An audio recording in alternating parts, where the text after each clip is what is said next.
Tonight on Primetime, Bulgaria's government has collapsed under mounting public pressure, plunging the EU member into fresh political uncertainty. Just weeks before its planned euro adoption, mass protests, anger over corruption, fears all over economic direction have forced the Prime Minister to resign, raising serious questions about stability, investor confidence, and whether Sofia can stay on course at a critical moment. Political chaos then at the worst possible time.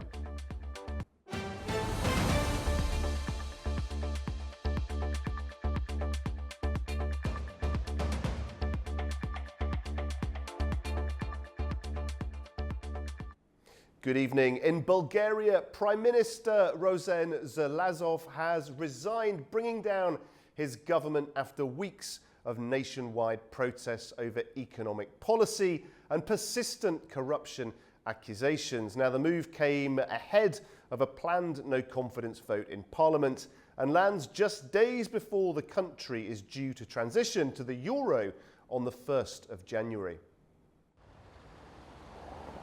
After weeks of mass protests against the Bulgarian government's economic policies and accusations of failing to tackle corruption, Prime Minister Rosen Zelazov has resigned the government. The decision came just minutes before Parliament was due to vote on a no-confidence motion. We have no doubt that in the upcoming vote of no confidence for the 6th time, the government will receive support and the vote will not pass. Nevertheless, for us, the decisions of the National Assembly have meaning only when they express the will of the sovereign. Therefore, I inform you that before the vote of no confidence, today the government resigns.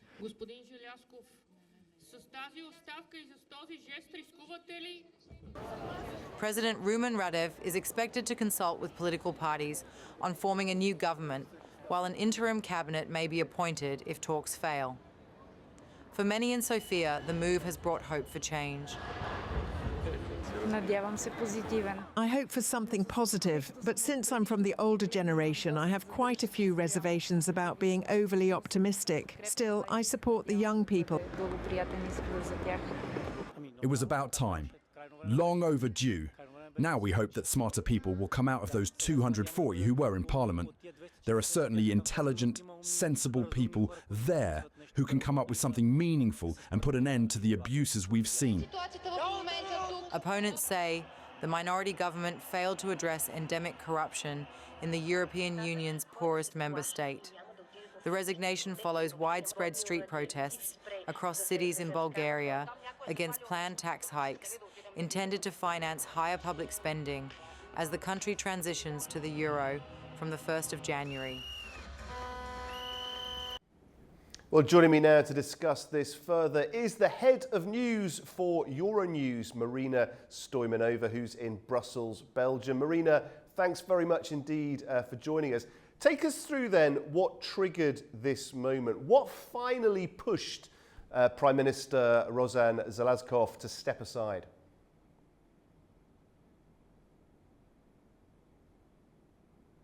Prime Minister Rosen Zelazov to resign were the protests that are happening in Bulgaria for the last couple of weeks.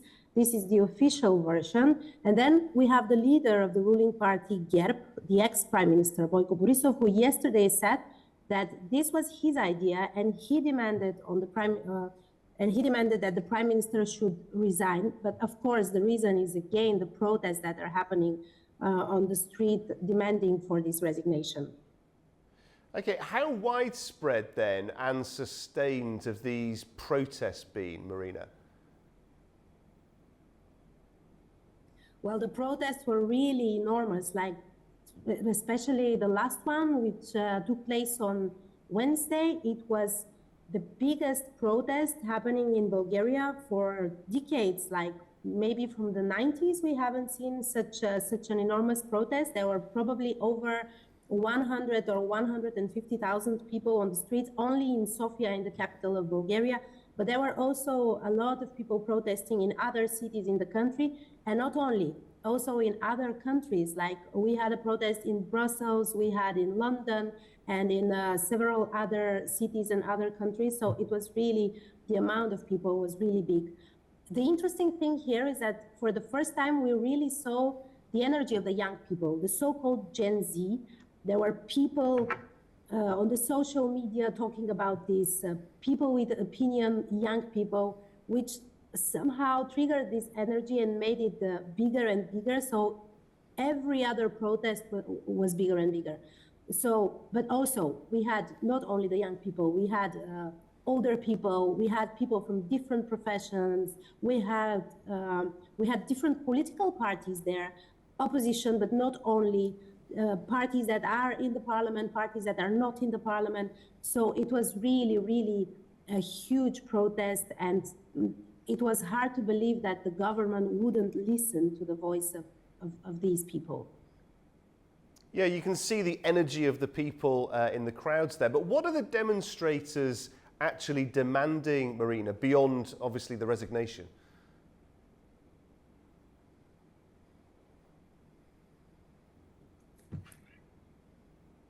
The demands of the protesters, well, let's say that everything started with the budget plan for the next year.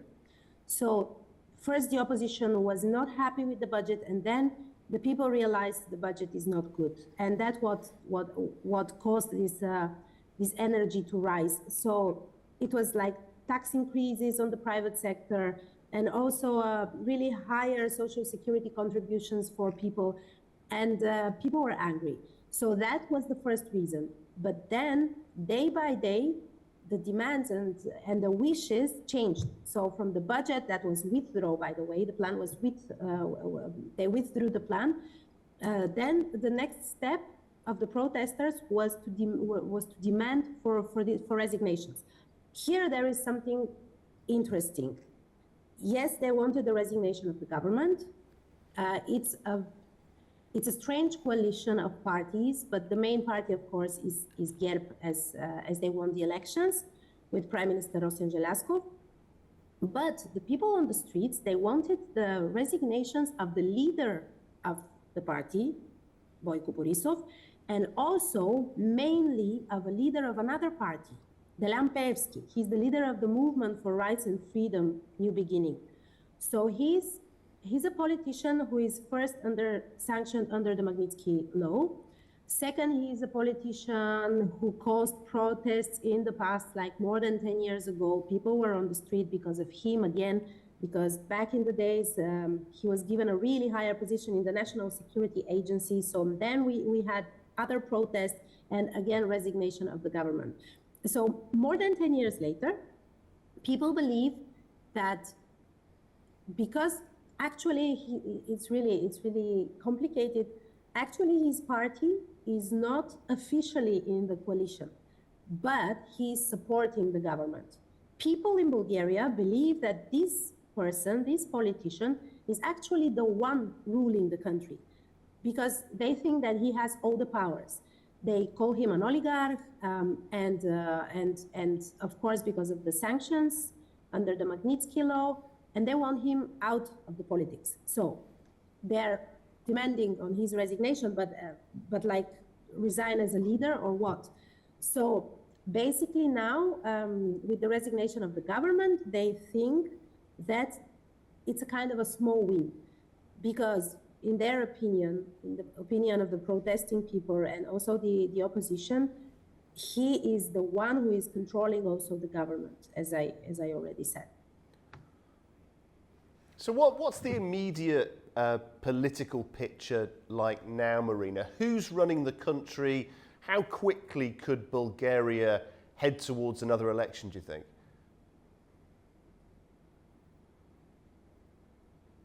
So now there are several things that need to be followed. So everything is up to the president, but there is also a procedure that he has to follow. First, Rosen Jelaskov and his government, they stay until this procedure ends. So now first the president, Rumen Radev, he needs to have consultations with all the political parties. After these consultations, he needs to give the mandate to three parties. First to GERB as the bigger one, if they cannot form another government, then he gives the mandate to the second party, the opposition. We continue the change, the people that were leading the protests, and then he can choose a third party. If none of these parties can form a government, then he's going to announce a date for elections, and then he has to present the caretaker government. Here we have some changes that we didn't have before, and it's again a complicated political situation, but basically the president has a list of people that can name as prime ministers. So he cannot name whoever he wants. So the big scandal in, I think it was last year when they changed this, was that the political parties ruling, again, GERB and with the support of Delampevski, made this list. By the way, we continue the change. We're now in opposition. We're ruling with GERB back in the day, so it's also their contribution here, and I think it's part of the ideas were theirs. But why I'm saying all of this? Because this list of people, they're working there on certain positions, and these positions have been appointed by the government. So the president has to choose from people that are appointed by the government that resigned. So basically, people think that, again, the prime minister will be in the hands of the ruling coalition. And Euro... Oh, and I forgot to say that actually, if we don't have another government, which is most likely to happen, then the elections will be held probably in February. But after he announces the caretaker government, they have like 2 months, and then we are going to elections. No, it's an important point. And Euro adoption, Marina, that's just weeks away now, isn't it? How much concern is there amongst officials and businesses about economic disruption now? Nothing can change with the euro. In less than 3 weeks, Bulgaria is joining the Eurozone. There were comments from the European Commission that nothing can change legally. So whatever concerns people have, they're not, definitely not that the process will be ruined, and on the 1st of January, we will not be in the Eurozone. No, of course there are concerns, because basically the country will join the Eurozone without a stable government and without a budget for the next year. It will be an extended budget, because if the president next week, for example, calls for new elections, that means that the parliament shuts down, so there is nobody to vote the new budget. And also, the plan that was presented after the first one was withdrawn, the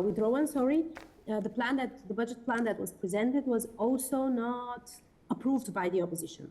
So probably there will be no budget. So yes, Bulgaria is joining the Eurozone without a government and without a budget. And from what you're hearing on the ground in Sofia, does this resignation, do you think, calm public anger, or is trust in the political system still very badly shaken? Well, it probably calms down the anger a little bit, but it's for now. Because the political situation is not getting better. You know that for the last 5 years, I think we had around 7 governments. You can imagine how many elections.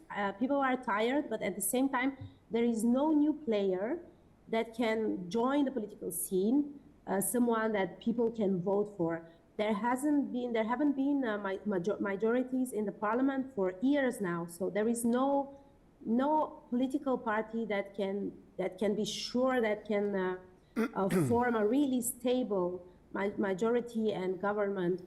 It's always some weak coalitions that we always know they're not going to last the full mandate. So the political situation is not changing at all.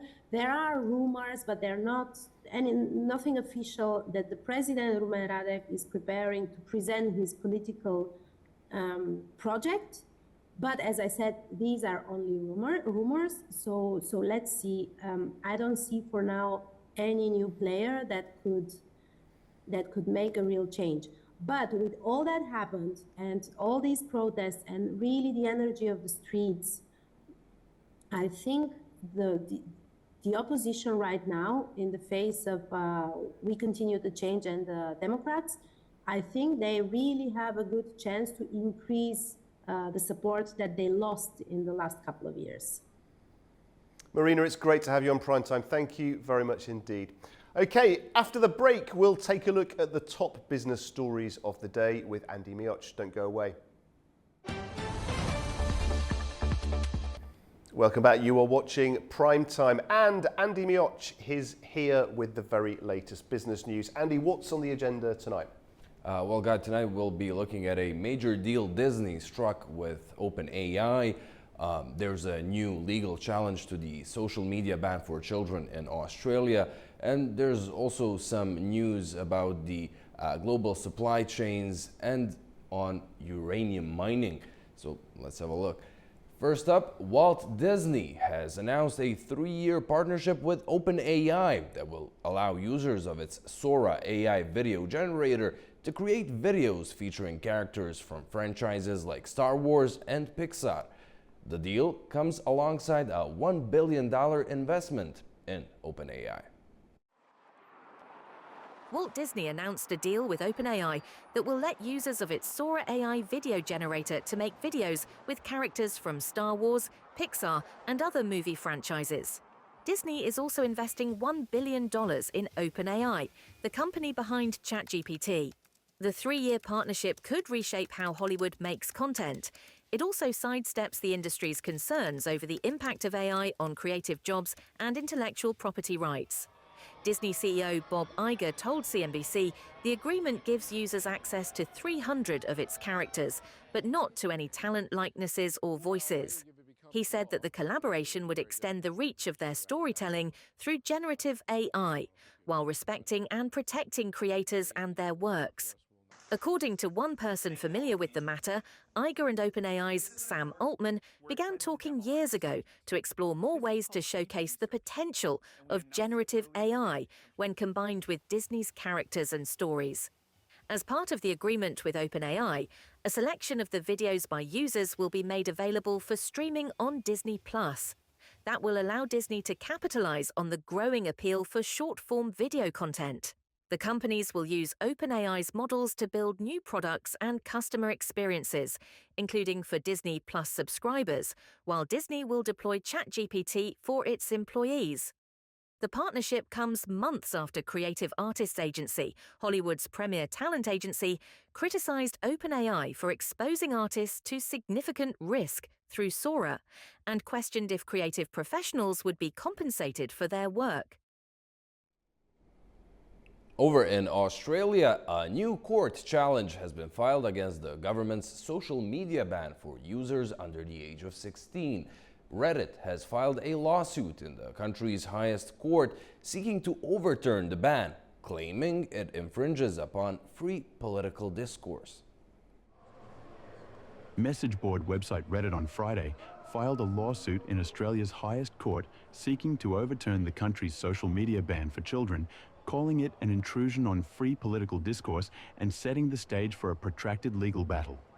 The San Francisco-based firm, which ranks Australia among its biggest markets, said in a High Court filing that the ban should be declared invalid because it interfered with free political communication implied by the country's constitution. Even if the court upheld the ban, Reddit should be exempt since it did not meet the definition of social media, added the filing, which named the Commonwealth of Australia and Communications Minister Annika Wells as defendants. The lawsuit, 2 days into the rollout of the world-first nationwide ban on people under 16 accessing social media, is the second such challenge after 2 teenagers representing an Australian libertarian group filed a suit last month. But the action from a Silicon Valley major with a $44 billion market capitalisation dramatically increases the resources available to continue a drawn-out court battle. Success for Reddit could open the door for other platforms to mount similar challenges. Australia went live with the world's first legally enforced age minimum to access social media on December 10th.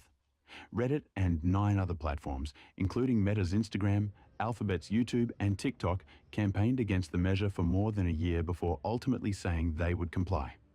The platforms are required to bar underage users or face a fine of up to $49.5 million Australian dollars. Now for some stock news, Elon Musk's SpaceX is planning an initial public offering next year that could exceed $25 billion in funding, all the while balancing ambitious goals like reaching Mars and expanding the Starlink satellite network. Investors eyeing SpaceX's potential blockbuster IPO may need to brace themselves as CEO Elon Musk balances his risky quest to reach Mars with growing the revenue-rich Starlink satellite broadband business that would offer more reliable shareholder returns. SpaceX, which transformed space travel with reusable rockets and built a global satellite broadband network, is targeting a listing next year that could raise more than $25 billion at a valuation exceeding $1 trillion, which would rank among the largest initial public offerings in history. Musk has always maintained that sending humans to Mars was his lifelong ambition. That should temper expectations that a publicly listed SpaceX would narrow its focus on revenue-generating parts of the business, like expanding Starlink into a direct-to-cell service or building space-based data centers, analysts say. Investors in Musk's car company, Tesla, have also had to contend with balancing competing technologies and Musk's divided attention. The world's richest man has previously unsettled some investors by saying Tesla is not a car company, but an artificial intelligence and robotics platform. Investors have welcomed the SpaceX IPO, but industry analysts say any buyer of SpaceX shares would need to accept that it has always invested billions of dollars in risky ventures, some of which, like Starlink and the Falcon 9 reusable rocket, have paid off after lengthy periods of experimentation.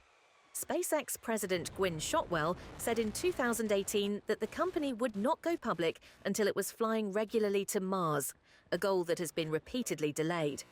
Musk, who on Wednesday hinted an IPO could be coming soon, has said SpaceX might launch an uncrewed Starship, its giant next-generation rocket under development since around 2017, to Mars next year.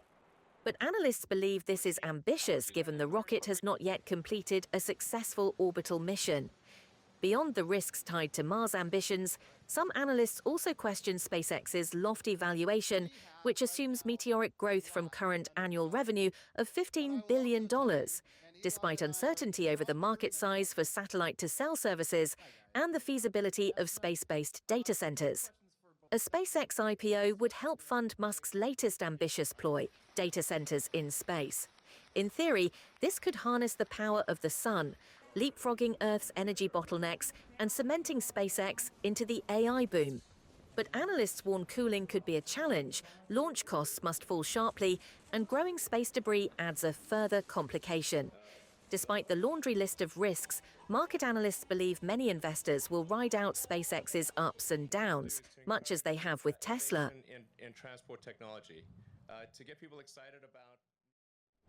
In the world of chips, the Dutch government is being urged by Beijing to facilitate talks between chipmaker Nexperia and its Chinese parent company, WingTech. This comes amid tensions that threaten to disrupt the global automotive supply chain.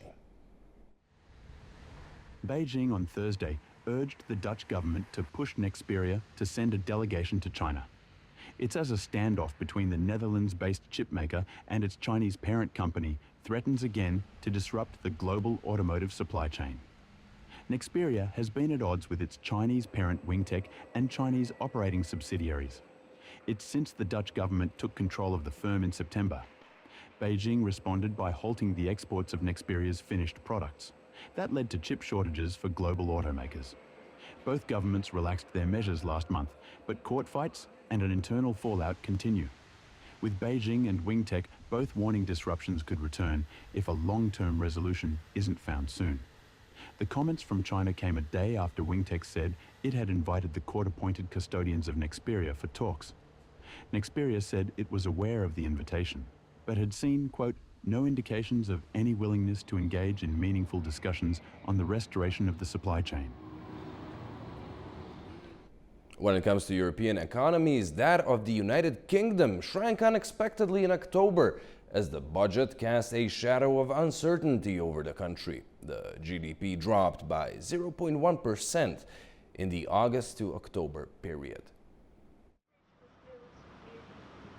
Britain's economy shrank unexpectedly in the 3 months to October and lost momentum in the fraught run-up to Finance Minister Rachel Reeves' budget. Data released Friday showed gross domestic product contracted by 0.1% in the August to October period. Economists polled by Reuters had forecast a flat reading. In October alone, the economy contracted by 0.1% against forecasts for a 0.1% rise. It underlined the tough economic backdrop faced by Reeves when she prepared her tax-raising budget, announced last month.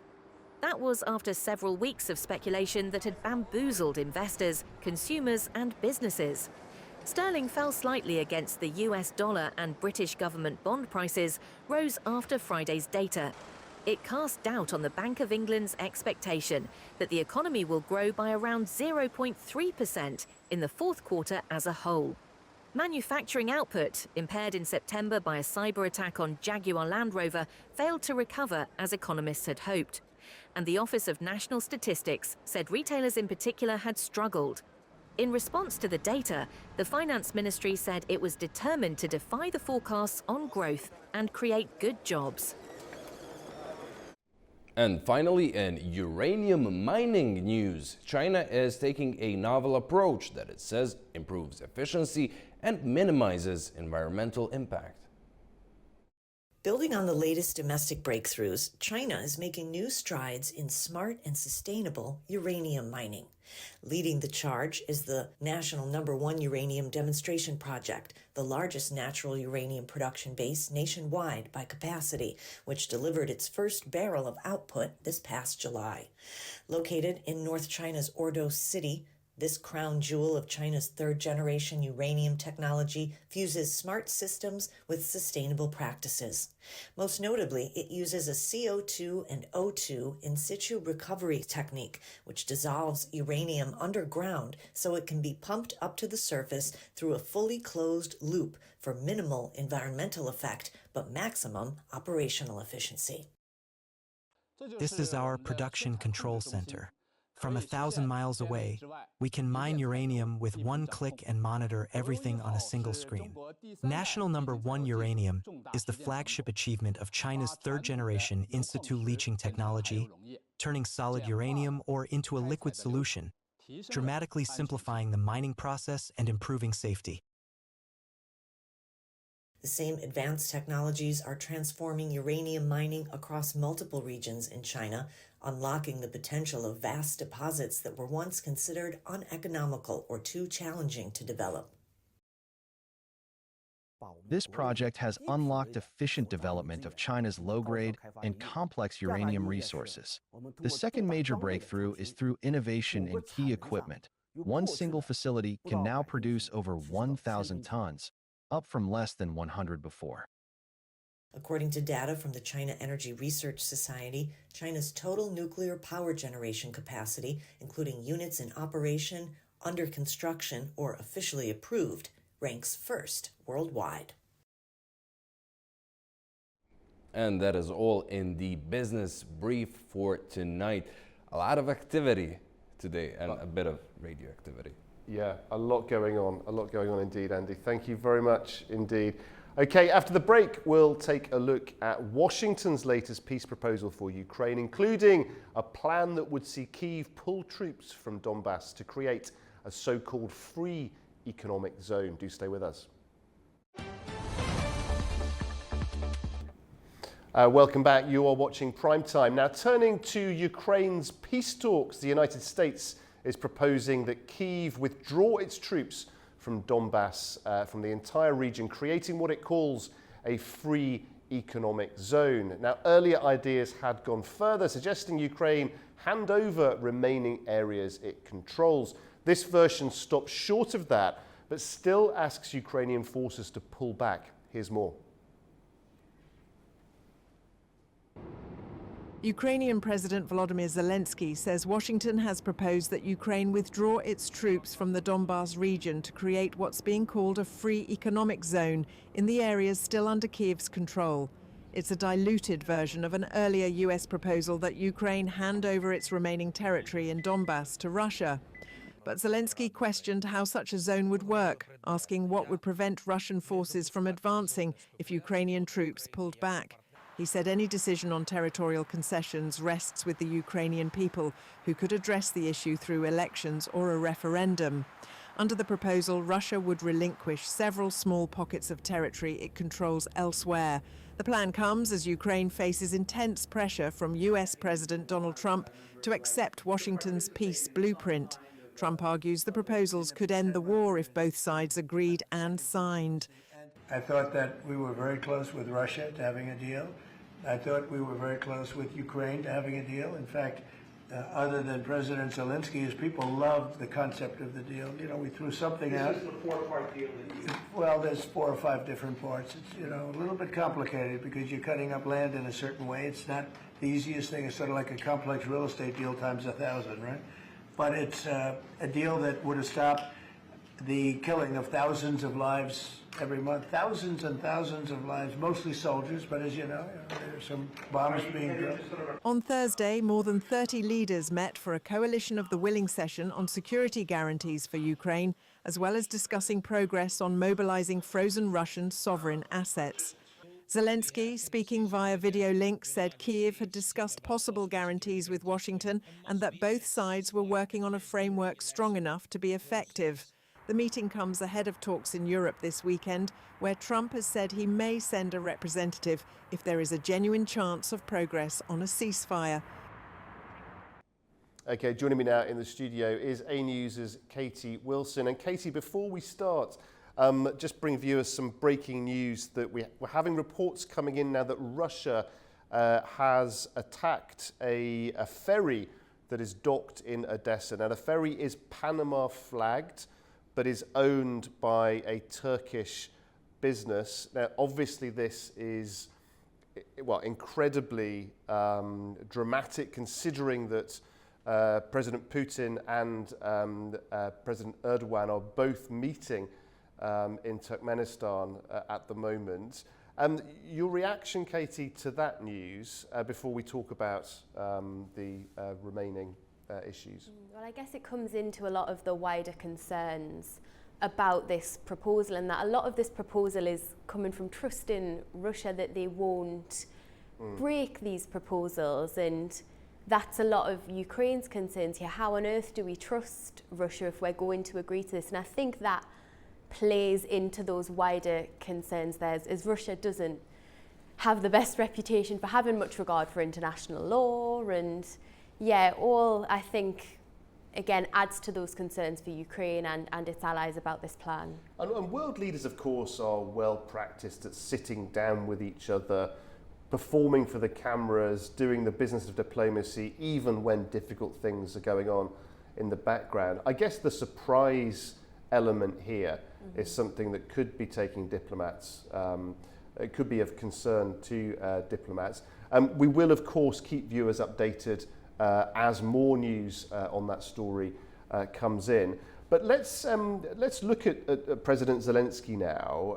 What exactly has he said about the US proposal, and how clearly is this so-called free economic zone defined? Yes, so President Zelensky says Washington is floating a proposal that would see Ukrainian forces pull back from parts of Donetsk and the Donbass, with those areas reclassified as so-called free economic zones, but essentially a demilitarized zone. That's probably a term we're more familiar with. And that would mean Russian forces have to commit to not advancing into that territory. And this follows weeks of high-level diplomatic activity, which has seen several peace plans drawn up.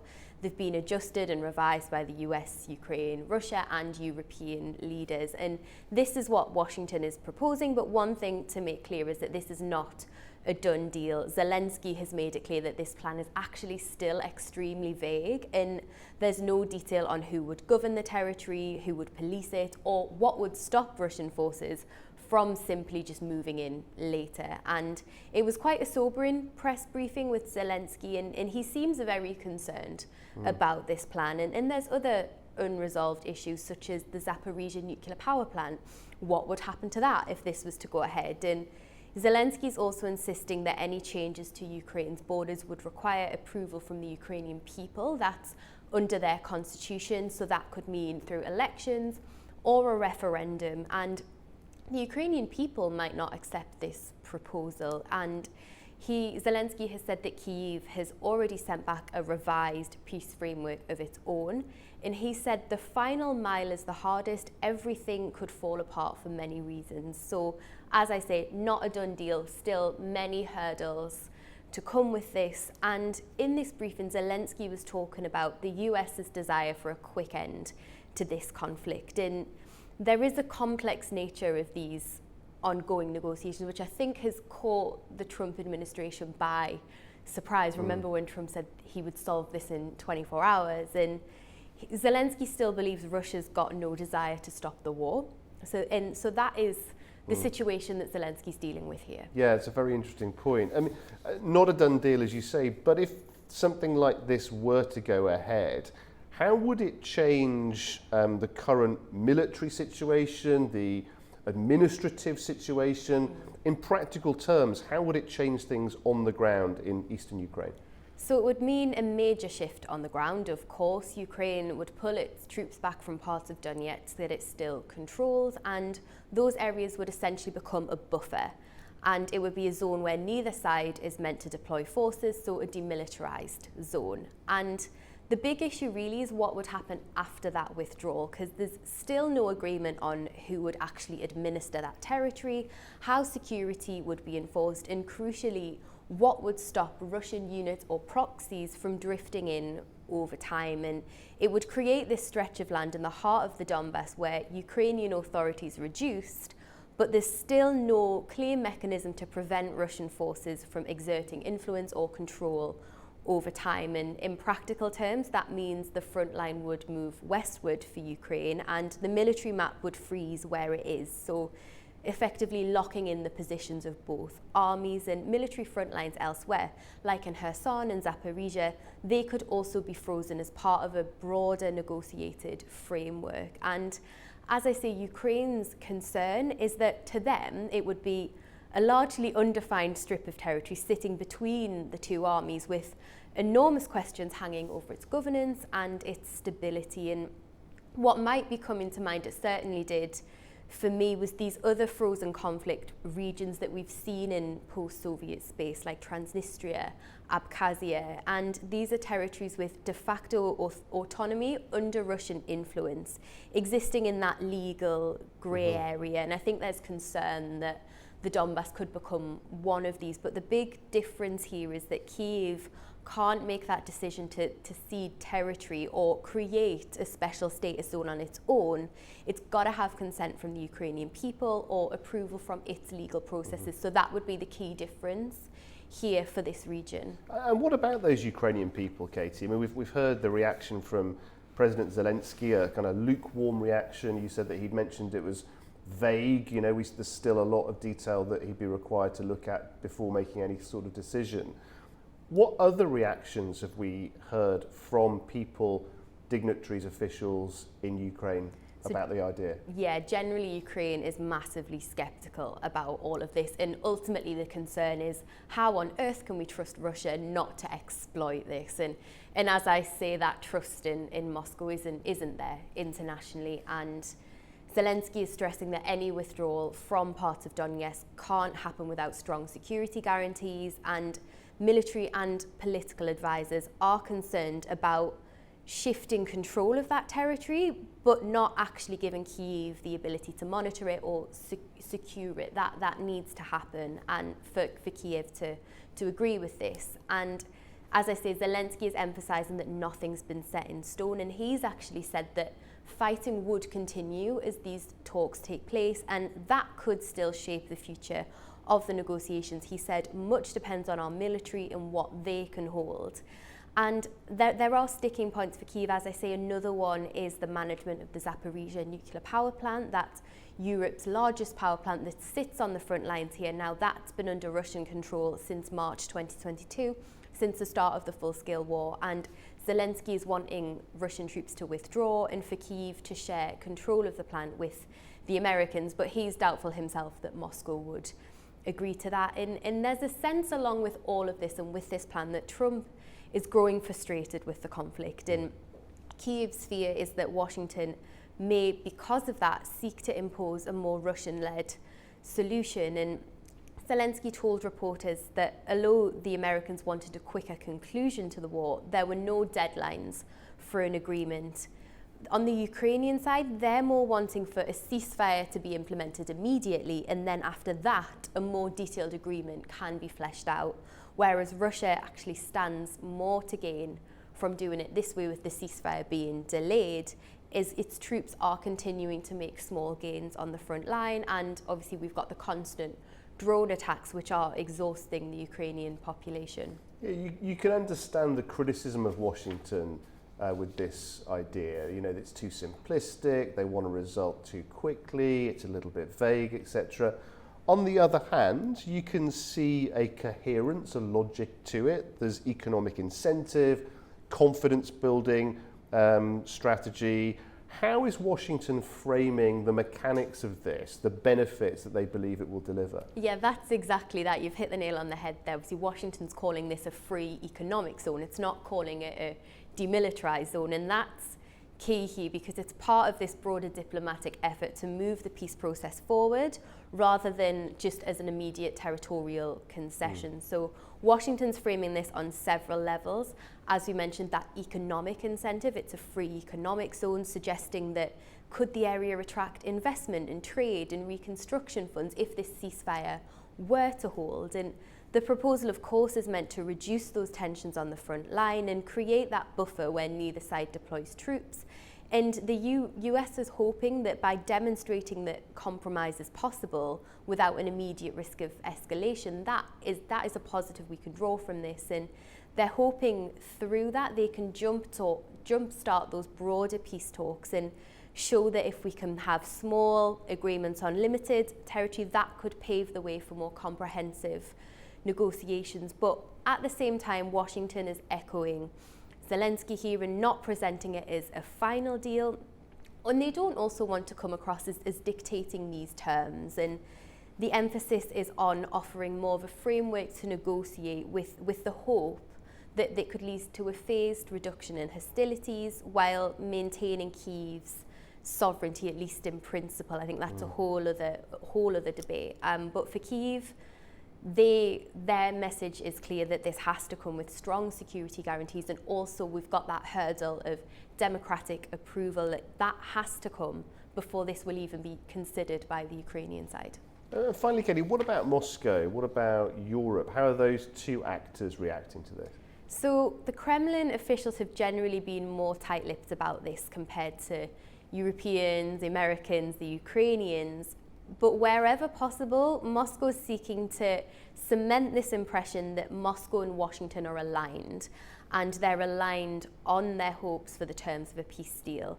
They're cautiously welcoming the idea, but they're stopping short of committing to any concrete steps within this plan. So on Thursday, Russian Foreign Minister Sergei Lavrov praised Trump for trying to broker a deal and said a recent meeting with Putin and US envoy Steve Witkoff had eliminated the misunderstandings between the two sides. So Moscow's really trying to align themselves with Washington here. And he said that Russia was ready to give legal guarantees not to attack NATO or US or EU countries, but obviously neither Ukraine or Europeans are likely to take that at face value or any promise from Moscow, given that Russia has previously violated ceasefires and truce deals. And this is why Europe and Ukraine want the US to be involved in this and in giving these security guarantees so that there's that preventative measure there, so that Russia doesn't, or that Kyiv doesn't become the target of renewed attacks. And Zelensky is also acknowledging that the US support for Kyiv, that may one day end. Obviously, we've got the flow of weapons that the US is selling through other countries, and also intelligence sharing. Zelensky's aware that that might not be long term, and he told reporters, no one knows what may happen the day after tomorrow. We do not know how these negotiations will end. So he's acknowledging there the fraught nature of these talks, and also I think the skepticism that Russia is negotiating in good faith. So it's very much a concept under discussion, I would say. There's nothing concrete just yet. Washington is actively promoting it, but for Kyiv, there's no appetite to implement it just yet because we need those security guarantees and that public approval first. Peace proving elusive. So many layers, so much complexity in this, isn't there, Katie? Thank you very much indeed for following that story. Thank you. Okay, after the break coming up, we'll have news on NATO Chief Mark Rutte urging allies to step up defence efforts to avert war. We'll take a look at those details. Don't go away.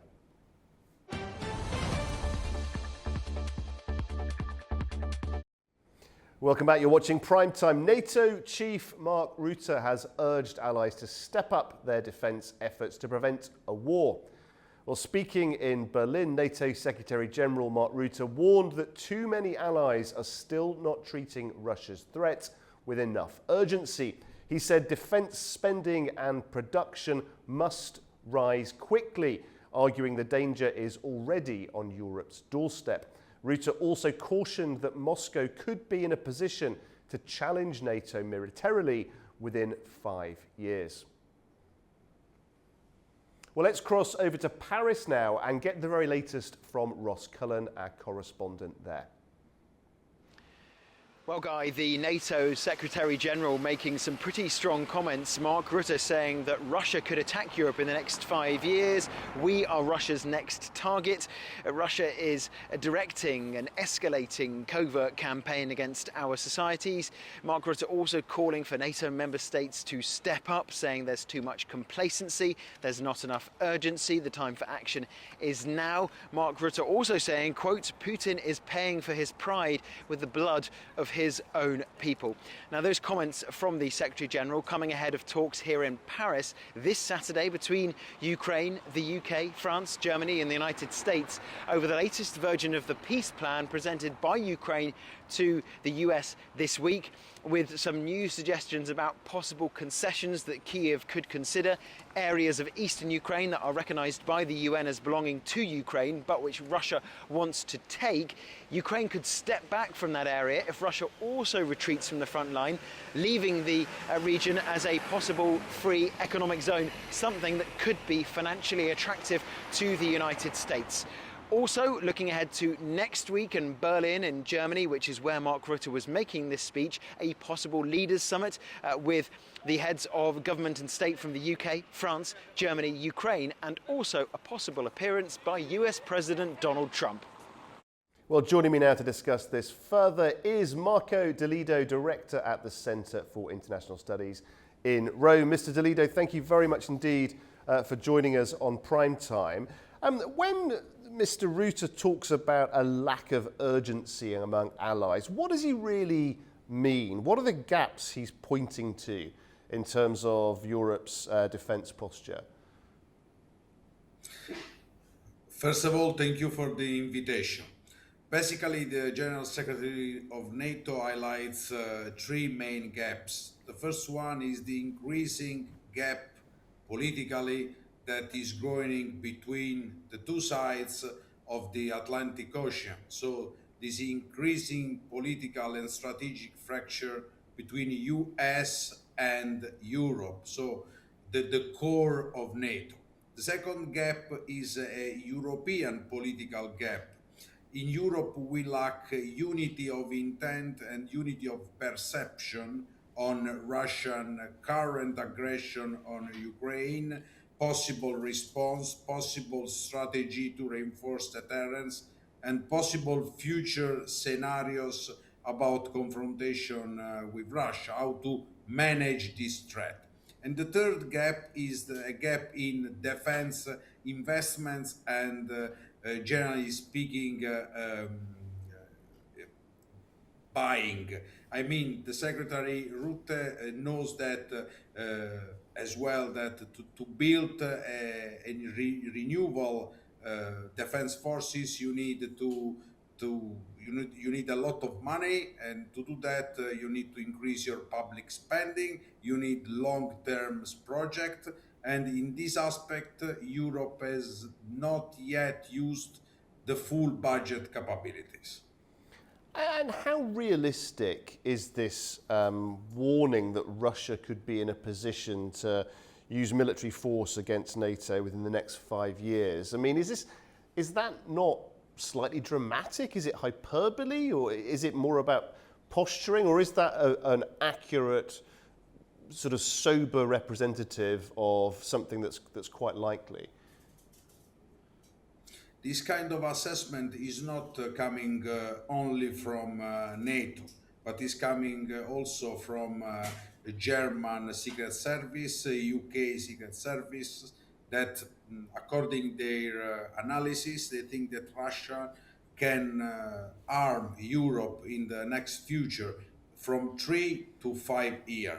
There are a lot of manifestation of aggression. The more common and visible, of course, is military aggression, using tanks, using navy, jets, and so on. Then you have also the missile threat that is also very concrete. So we cannot underestimate the fact that in a scenario of escalation, Russia can point its missile capabilities against Europe. And the other aspect of the threat is the hybrid threat. And if we go in that field, we can see that Europe is basically under Russian hybrid attack since 2014. The language is quite careful here, I guess, as you'd expect, Mr. Toledo. And I know you are a hugely experienced expert in this area. So for those that aren't so familiar with these sort of turns of phrase, when it says Russia could be in a position, that's deliberately careful language, isn't it? I mean, is that similar to might be likely to have weapons of mass destruction? You know, is this one of these sort of deliberately vague statements that really Mr. Rutte doesn't believe that strategically President Putin, it would be in his interest at all to physically attack a NATO country? I think that Rutte uses the expression could be in position because it depends from many patterns and from the evolution of many factors. The first one is how we will deal the Ukrainian war and which kind of political outcome and which kind of political deal, if there will be a political deal, we will build all together, US, Ukraine, Europe, and Russia. Because from that deal, Russia could understand if we are strong enough to build a strong deterrence against new attack, or we are just keeping as much time as we can and trying to find a new solution day by day. The second aspect is that we have to evaluate which will be the economical strategy of Russia in the future. If they will preserve a partial mobilized war economy, or they will switch in a full civil peacetime economy. And the third aspect will be how much they will receive, which kind of support they will receive from their partner of the so-called Global South and BRICS countries. So the clear question is how India, North Korea, and especially China will contribute to the support of the Russian economy and war machine during the world effort. It's a very good point. I mean, and each of these European leaders have their own challenges domestically. We know there are leaders there, Prime Minister Starmer, President Macron, under huge pressure politically at home. These are not leaders with giant mandates to go and make decisions, take risks. They're leaders who are really balancing their sort of political reputation on a knife edge at home. So it's going to be very difficult, isn't it, for this this continual increase of military spending, particularly when leaders like Starmer are facing things like a cost of living crisis, the need to invest more in healthcare. I mean, Mr. Rutte obviously wants that support, wants that cohesion, but how on earth are these individual leaders going to give him what he wants? You are absolutely right. This is a very good and difficult question for me to answer.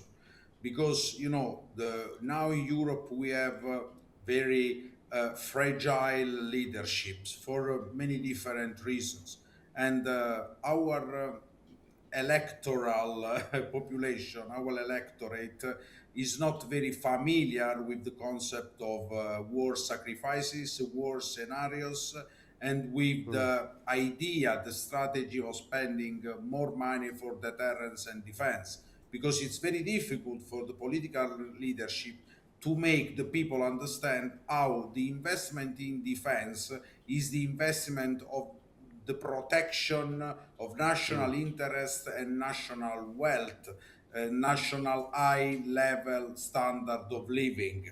Of course, we have in Europe terrible defense budgets and terrible defense needs, and we have to manage our GDP and our expenses from healthcare, education, support for unemployed people, and so on. But we cannot forget how important all the system of a country is referred to the defense sector.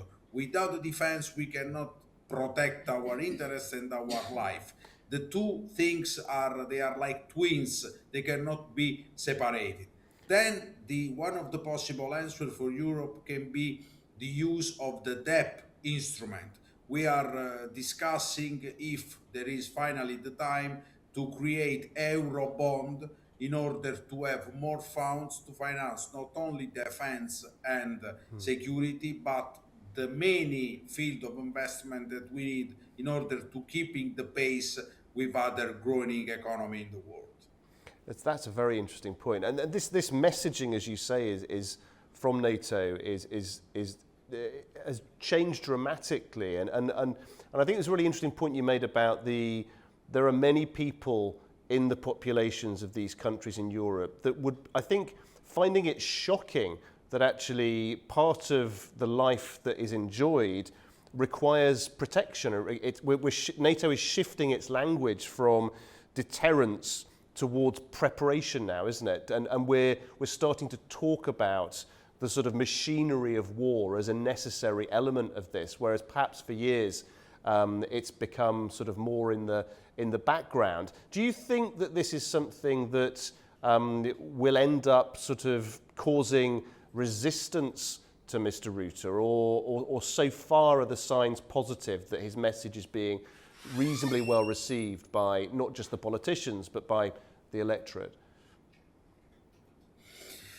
Rutte has not the political responsibility that prime ministers, defense ministers of the national states they have in their own country. So it's a different level. But Rutte is working because, an old German philosopher, Wittgenstein, used to say, the limit of my vocabulary, the limit of my words are the limit of my world.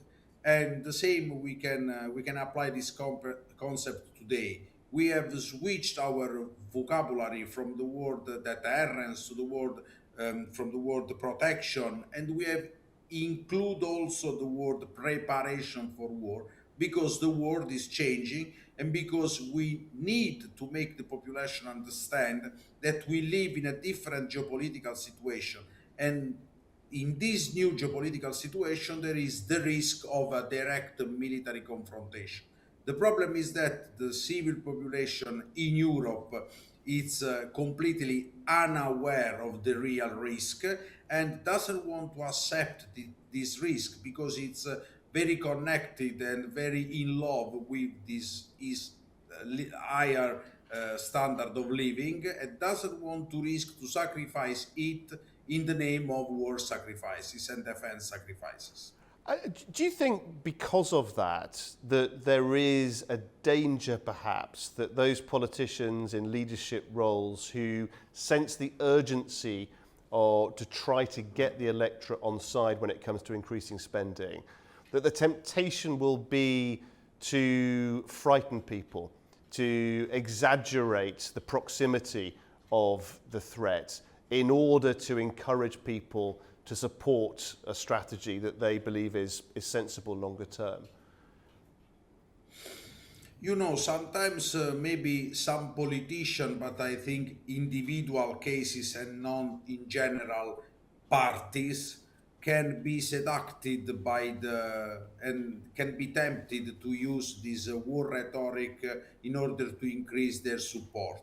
But they are very isolated cases because it's very hard for them to obtain popular support through fear, because the fear of the war is different from other fears. I can make you an example. When in Europe we talk about illegal migration, some politician can dramatize the risk and the impact of irregular migration from Africa, from Middle East, talking about the clash of the civilization, the erosion of the civil culture, and so on.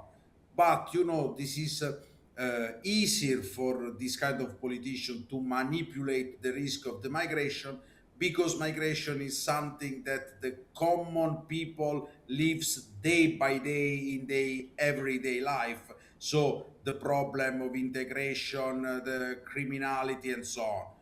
On the contrary, war is something very long. War is something that they say in the television, in the social media. They don't perceive the risk of war like something concrete, like the risk of migration, uncontrolled migration.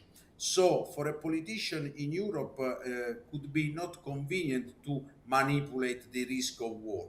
But on the other side, there will be the moral and the political need to explain to the electorate that the times are changing. We are not living in the peaceful time for Europe in the Cold War. Now the use of military force has become again something very concrete and more usual on the ground, and we have to live with that, because if you turn your head aside from the bear, that doesn't mean that the bear will bite you. A very interesting point. Fascinating analysis. Mr. DeLido, we thank you very much indeed for joining us on Prime Time. Thank you very much. Okay, some more news just in now on that story that we broke earlier. A cargo ship operated by a firm in Turkey was caught in a Russian strike along Ukraine's southern shoreline near the port city of Odessa a few hours ago. For all the details, and we'll keep you right up to date, please do head to our website, anews.tv. And after the break, we'll check in with our correspondents all around the world for the very latest developments from their regions. Do stay with us.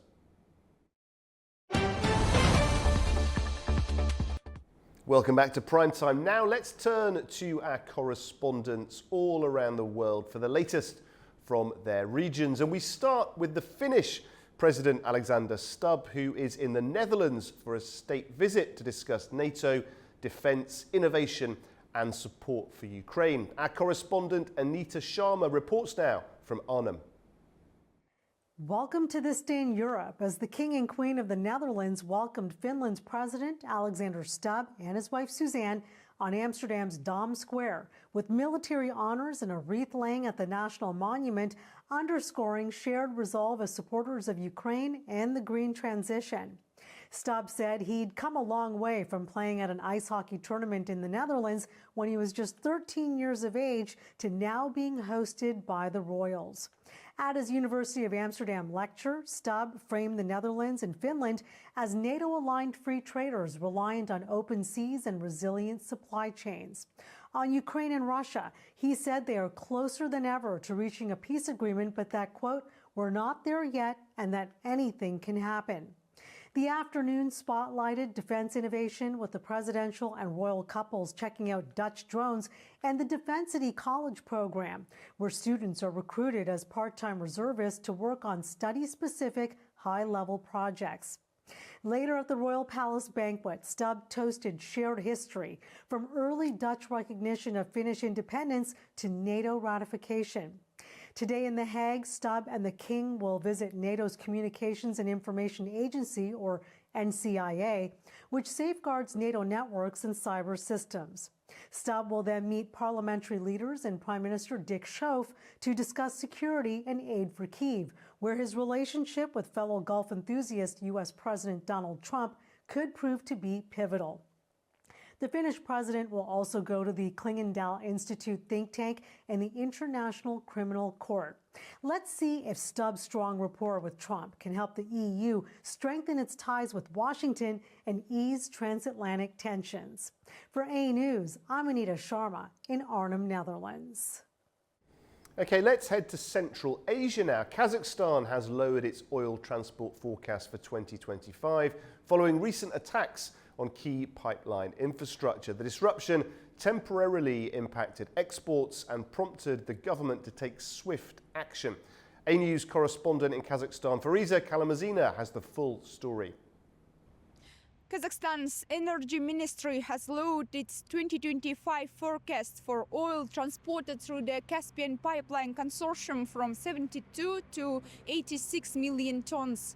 Energy Minister Yerlan Akkenjhenev said the adjustment follows recent attacks on CPC infrastructure near Novorossiysk, but overall oil production plans for next year remain on track.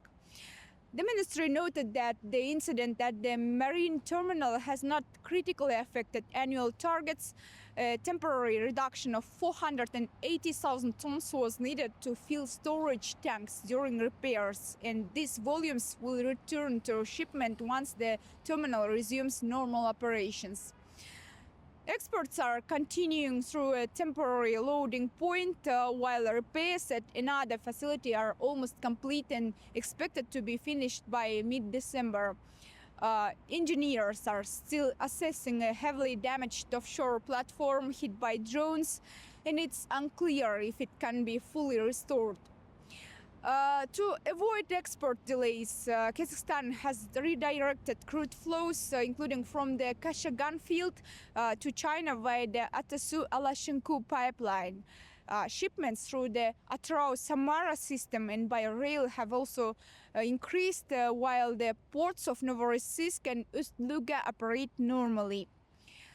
Meanwhile, Kaztrans-Oil reports December exports to China will rise by 72,000 tons, with an additional 58,000 tons sent via the Baku-Tbilisi-Ceyhan route.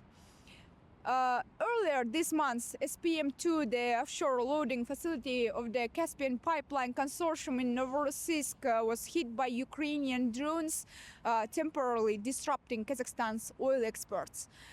The government quickly took control of the situation, and the foreign ministry condemned the attack.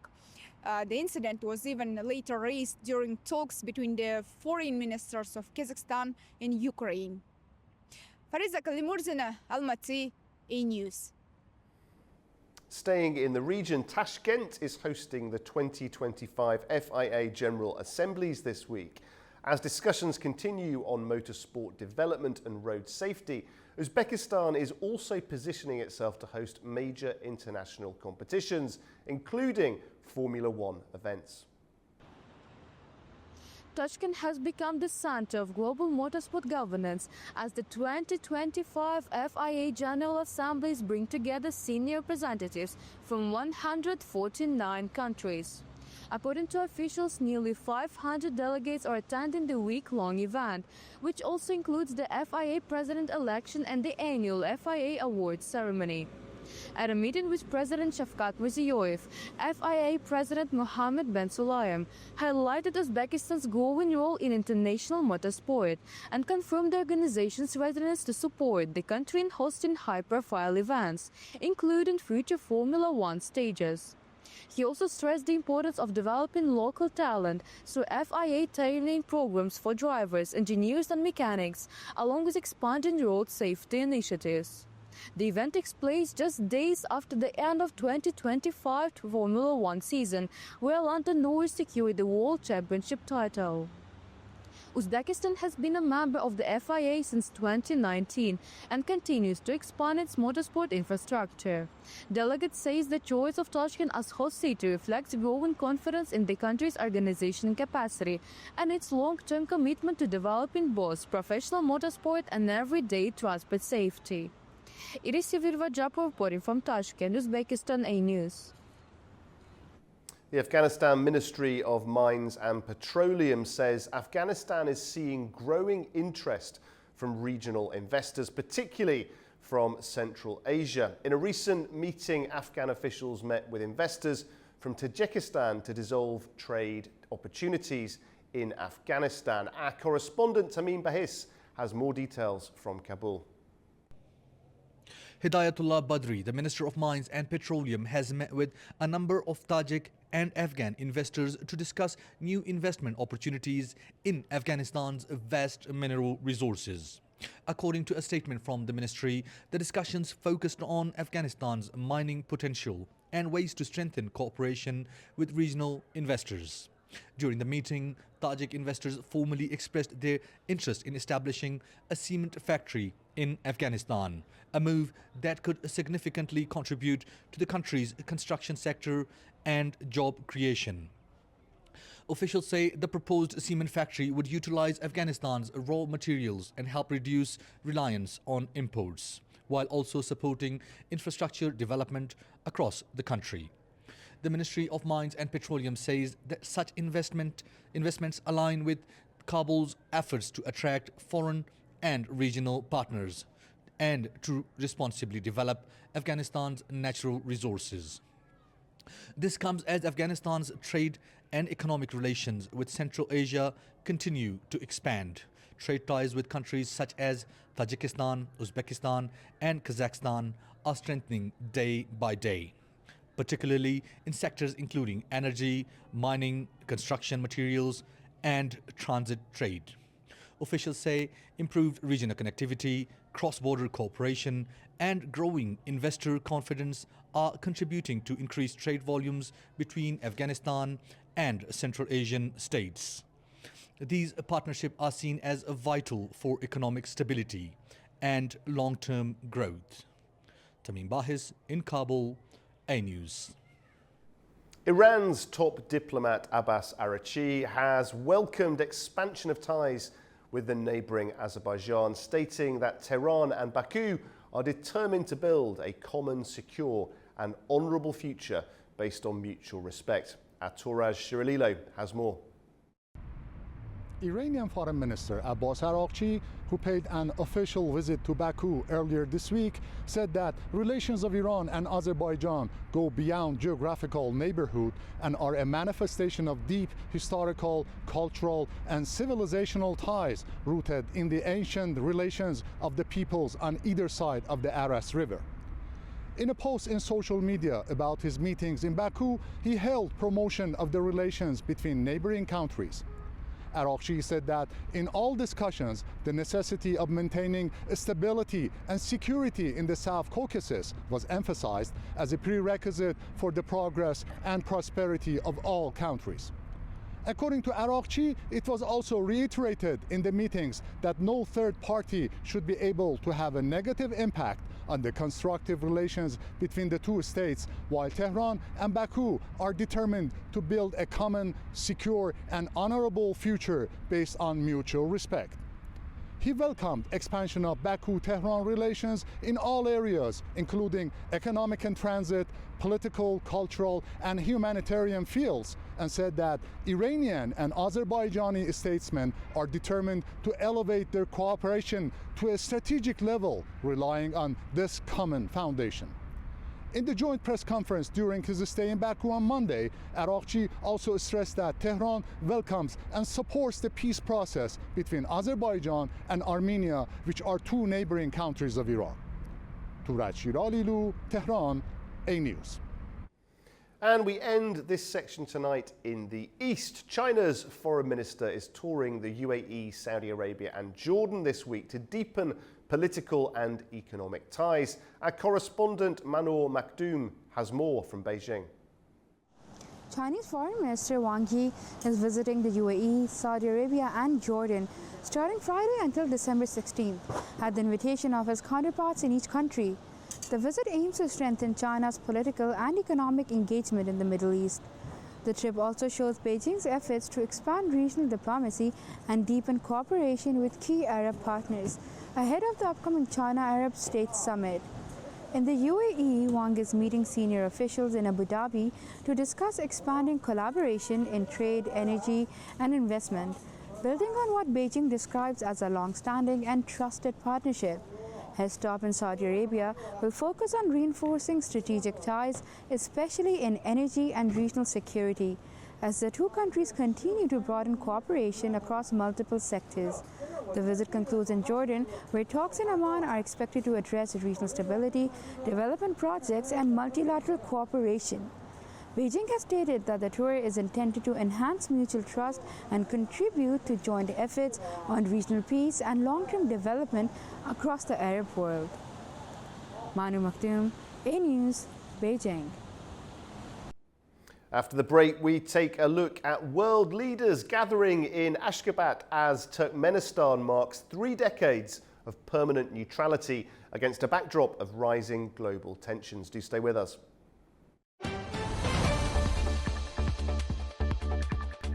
Welcome back. You're watching Primetime. World leaders have gathered in Ashgabat as Turkmenistan marks 3 decades of permanent neutrality, an anniversary that comes at a time of rising global tensions.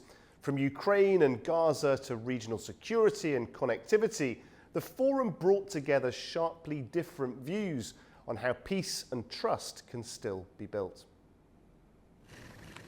World leaders have gathered in Ashgabat for an international forum marking 30 years since Turkmenistan's permanent neutrality was recognized by the UN. Addressing the forum, Russian President Vladimir Putin said Moscow supports the proposed Ashgabat Declaration, reaffirming UN Charter principles such as non-interference. He highlighted growing bilateral ties. Bilateral economic ties between Russia and Turkmenistan continue to expand. In the first 10 months of 2025, trade turnover has already increased by 35%, which is significantly more than during the entire previous year. Russian companies are ready to launch new investment projects and strengthen cooperation in energy, transport, and other key sectors. Turkish President Recep Tayyip Erdogan underlined Turkey's role in diplomacy, saying Ankara remains ready to support efforts to end the war in Ukraine, including through ceasefire initiatives. He also warned that the ceasefire in Gaza remains fragile, stressing that a two-state solution is essential for lasting peace. Despite Israel's violations, the ceasefire in Gaza remains fragile. Ensuring its sustainability and delivering humanitarian aid to those in need are our top priorities. The international community must provide strong and sustained support to the process in Gaza. The ceasefire must not be temporary or symbolic. It should pave the way for reconstruction and a just and lasting peace. This requires collective responsibility and respect for the legitimate rights of the Palestinian people. President of Kazakhstan Kassym-Jomart Tokayev called for reform of the United Nations, pointing to a growing deficit of trust in global institutions. He also warned about water security risks and the shrinking Caspian Sea. Tokayev highlighted the strategic importance of regional connectivity, including the Trans-Caspian transport route. The president welcomed recent progress toward peace between Azerbaijan and Armenia. And joining me now in the studio to discuss this further is A News' Orkan Amashov. Orkan, great to see you as always. Lots of different countries represented then in Ashgabat. Just talk us through the countries and the relationships that are standing out for you. Thank you very much, guys. Great delight to be here as ever, of course. This is a Turkmenistan-led operation and enterprise. Turkmenistan has been permanently neutral country over the past 30 years, and this particular Ashgabat summit is held under the banner of celebrating the 30th anniversary of that status of this country being recognized by the UN, which happened in 1995, and also celebrating the year of peace and trust designated as such by the United Nations. So you see the international legitimacy factor here prevailing as a key element. Turkmenistan is a neutral country. This neutrality has been there for the past 30 years, but Turkmenistan, despite being neutral, despite not desiring to be part of any alliance or military or economic alliance, economic blocs or anything of that nature, still wants to be a diplomatic hub.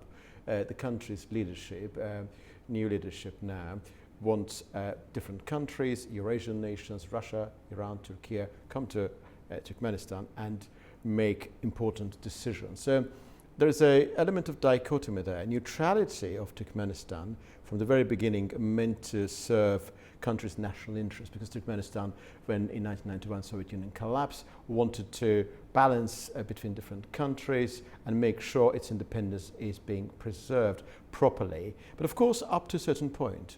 And that, basically the reason why Turkmenistan is not a member of Organization of Turkic States, only observer member, is because of this neutrality status. Your question was not specifically about Turkmenistan, but about other bilateral and trilateral engagements involving many countries there, including Turkey, Iran, Kazakhstan. This is not a summit which is designed to produce tangible outcome. It's more of a network event. And for many countries, it presents an opportunity to pursue and advance their own agenda. For me, amongst many bilateral and trilateral engagements, Russia-Turkey one is one of the most essential ones, in particular in the light of what is happening within the Black Sea area, in the light of the latest news that we just heard earlier regarding the Russian missile striking the commercial vessel, Panama flagged vessel, but Turkish-owned flag, of Turkish-owned vessel being struck by Russian missiles. So that's an important part of the story as well. So let's just talk about that, because as you say, President Erdogan, President Putin, they are holding sideline talks, already challenging, let alone this incident, which, as you say, has emerged in the last few hours. President Erdogan, Turkey's diplomatic dexterity, a phrase that we often use on A News, but their presence, their importance in bringing together parties to solve complex problems has been notable, particularly prominent in recent years. But President Erdogan has to wear many hats, doesn't he? It's very complex. I'd just be interested in your thoughts on, as he's holding these discussions, is he wearing the hat of a NATO member? Is he wearing the hat of someone who is from the region? How does he manage all of those different responsibilities that he has to work with? I think in this particular context, as long as the Ashgabat summit is concerned, he's probably got one hat, which is a Turkish hat. Turkey's presence in Central Asia, Turkey's interest in Central Asia are the two key dominant elements which would have been at the very heart of his presence, sort of elements defining and characterizing his involvement there. But Turkey, as you rightly and in a very fascinating way mentioned, a nation of many hats. So, nation of many identities, multiple identities, and naturally head of state of Turkey is somebody who would need to wear a couple of hats. I think today he was wearing his basically Turkish Central Asian hat. But let's be very clear, when we talk about multidimensional elements, for Turkey there, I think that at least three fundamental elements would have mattered a great deal. One is interaction with Russia. So Black Sea security issue is incredibly important, because in the light of the US offer made regarding Ukraine peace deal, the question of Turkish involvement, security of the commercial vessels in the Black Sea region, and the trilateral mechanism which is being currently established effectively, in the process of being established, involving Romania, Bulgaria, means that Turkey was wearing its sort of an old Ottoman Black Sea hat as well. This is one element. Second element, Turkey, of course, naturally is a rival of Iran in many ways. There have been rival powers for centuries. If we take into account Turkey as a continuing state of the Ottoman Empire and modern Iran as a continuing state of many other dynasties which ruled Iran. And in that particular sense, energy security comes to the equation.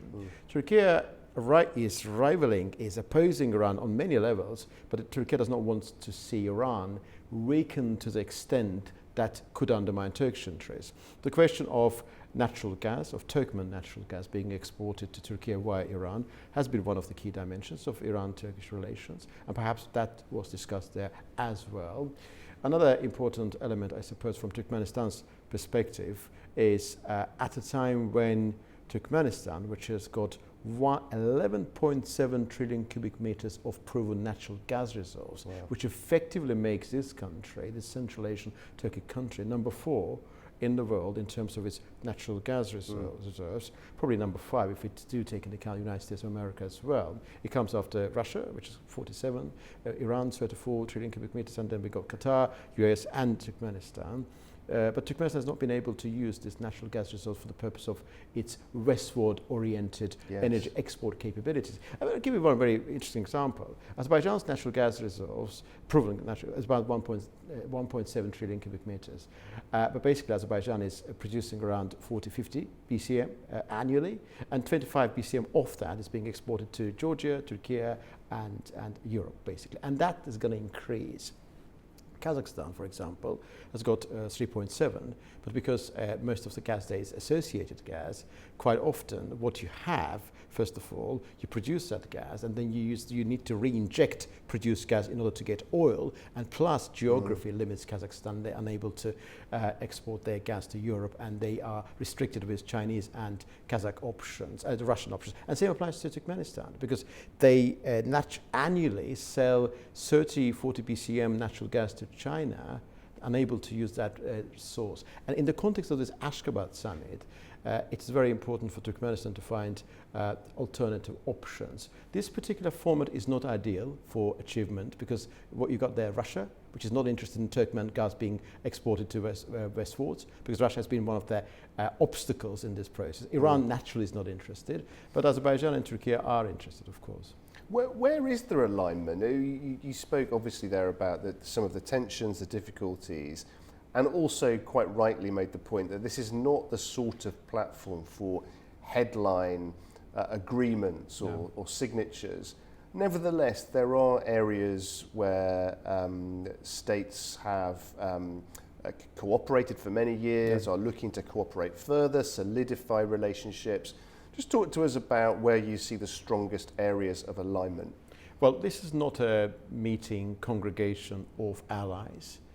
All of those countries there, they may share some principles, like principles central to the vision of the global south, non-interference, sovereignty, and so forth.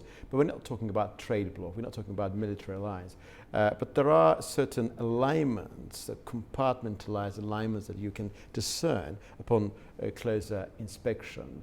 I remember 4 years ago, back in late 2021, when President Aliyev was in Ashgabat himself, Azerbaijan, Iran, and Turkmenistan signed the swap deal. Effectively, it's all about Turkmen gas being sent to Iran and to Azerbaijan. So one particular alignment will be the sort of a mechanism involving these three countries. One particular element could be defined as Azerbaijan, Turkmenistan, and Turkey, which actually has emerged as a trilateral format a couple of years ago as well. One of the things which we need to bear in mind is that from Turkmenistan's own perspective, Turkmenistan wants to position itself as a diplomatic hub, and they want to increase their geopolitical clout in an incremental way. They have been isolated for too long. They're too much dependent on China and Russia for their exports. But over the past couple of years, and interestingly enough, after 2021 and 2022, I think Azerbaijan leadership might have played a crucial role in attaining this result. Turkmenistan is sort of looking beyond its own boundaries and want to be more integrated without undermining its permanent neutrality status. Interestingly enough, European Union is also interested in this particular direction. And EU has been actively involved in sort of bringing Turkmenistan into the international landscape, which leadership of this country finds to its best interest, provided it does not this sort of new direction does not connect it to EU, making its neutrality no longer the case. Yes. So it's a very complicated case there. It's fascinating, the idea of Turkmenistan almost beginning a process of sort of rebranding itself, almost, as it looks to engage with actors that it hasn't engaged with quite as much in the past. Turkmenistan is a country with massive climatic challenges. I think that probably 35% of the country is a desert. So naturally, they have natural gas, but they lack water, basically. This effectively means that they need to cooperate with their fellow Central Asian countries. And that cooperation means cooperation in connectivity, in energy, supplies. Having natural gas is important, but the nation should see the benefits of having these massive natural gas reserves. It will take some time for them to reach the level of which you are talking about. We're not talking about new sort of branding or a rebranding of the country. It's a country with a peculiar past, peculiar characteristics, but it's becoming more, it feels more integrated to the rest of the Turkic world. And also, I suppose it would be fair to say that basically there are countries which are naturally interested in Turkmenistan being more outward looking. Turkey and Azerbaijan are naturally among those nations. One of the key projects which was aiming to achieve the export of Turkmen gas to Europe was Trans-Caspian, the pipeline project, but it's incredibly costly. But ultimately this may happen. There was a plan a couple of years ago, there was an idea, conjecture in the air floating suggesting that by means of connecting Turkmenistan's gas resource via the Caspian Sea to Southern Gas Corridor, it would be possible for Azerbaijan to act as a transit country in the context of Turkmen gas exports. But that is of course very challenging because SGS, Southern Gas Corridor, has got certain limitations. But we are living in a very interesting time. It looks like isolation up to a point has worked very well for Turkmenistan. It helped the country's leadership to retain its independence and geopolitical balancing act of its own type. But it's up to a certain point because, after all, trade and wider and deep entrenched international engagement is going to be vital for this country. But natural gas reserves of Turkmenistan is an important part of the equation. Having natural resources would make you slightly isolated, because if you are export-oriented country, there's no need to think much about how to get wealthy. I suppose this is one of the key problems that many natural gas and hydrocarbon rich countries have faced. But the question is that we are living in the new age. AI, the advent of artificial intelligence, as you mentioned last time when I was talking to you about, I think, about digital connectivity, the data will be new oil or gas. Yeah, very much so. And finally, Orkan, do you think, based on what you said, based on the cadence, if you like, that Turkmenistan is comfortable in pursuing when it comes to sort of opening up to the wider world, do you get a sense that they, as a country, will see this gathering as a success? We know that obviously this is about a celebration, but also it's a useful gathering of some very powerful people. It's incredibly useful gathering, because first of all, this gathering is closely tied with international law, international legitimacy. Turkmenistan is celebrating the 30th anniversary of its recognition as a neutral permanent country. It's also celebrating UN-declared peace and trust here. And Turkmenistan is no longer convinced of the ultimate critical and unquestionable vitality of permanent neutrality. It wants to look around itself, and Azerbaijan and Turkey are the two countries via which Turkmenistan could actually be properly connected with the Western world. The leadership of Turkmenistan is taking everything, is assuming that incremental approach would benefit the country mostly. But once this Caspian Sea, which currently looks like dividing Central Asia with South Caucasus, becomes a sea of connection, becomes a connector, if the Caspian Sea-induced limitations imposed upon Azerbaijan's relationship with Turkmenistan have been dealt with properly by means of the installation of proper infrastructure, Azerbaijan will benefit massively. Turkey's clout will reach to a certain new level, and the two nations will be slightly unhappy with this, Iran and Russia, because Turkmenistan's isolation benefited them massively. And let me explain why. Because when you are isolated, you cannot engage with the outside world. So naturally, your exports usually goes up north, Russia, or eastwards to China, or down to Iran. Naturally, you would normally assume that Iran and Russia are interested in the continuation of this strict and excessive neutrality. As I said earlier during the first part of our conversation, neutrality was a perhaps sensible policy at the beginning. But there are different modifications of neutrality, and perhaps after a certain stage, thanks to the role played by the organization of Turkic states, thanks to Azerbaijan becoming part of Central Asia, Turkmenistan's own perception of self and own sense of future will also be subjected to certain changes. It's very interesting because, of course, the country does have a number of challenges. One of them you've pointed out, which is mobilising, actualising their huge natural energy reserves. Yes, indeed. One of the other key challenges they have is water scarcity, and we were discussing that before the show, weren't we? Just give us a sense of how big and serious that problem is. It's a very serious and big problem, of course. Thanks to having financial resources, they are currently sort of sorting this problem out on a daily basis. But it's a massive problem for the entire Central Asia, not just for Turkmenistan. And Kazakhstan is facing the self-same problem, because we're talking about a massive territory. I mean, last time we were discussing organization of Turkish states, I mentioned that the overall territory of OTS territory is about 4.2 million square kilometers.